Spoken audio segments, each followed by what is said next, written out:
আসসালামু আলাইকুম। আমরা এখন সচিবালয় অবস্থানরত রয়েছি। আমাদের সকল আনসারদের দাবা নিয়ে আমরা সচিবালয়ে অবস্থান করছি।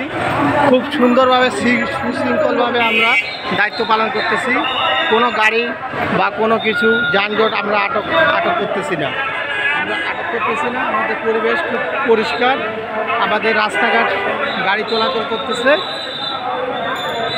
সকল আনসার ভাইদের দৃষ্টি আকর্ষণ করতেছি, আপনারা তাড়াতাড়ি আমাদের এখানে চলে আসবেন ইনশাআল্লাহ। আমাদের যতক্ষণ পর্যন্ত দাবি না আদায় হবে ততক্ষণ পর্যন্ত আন্দোলন চলবে।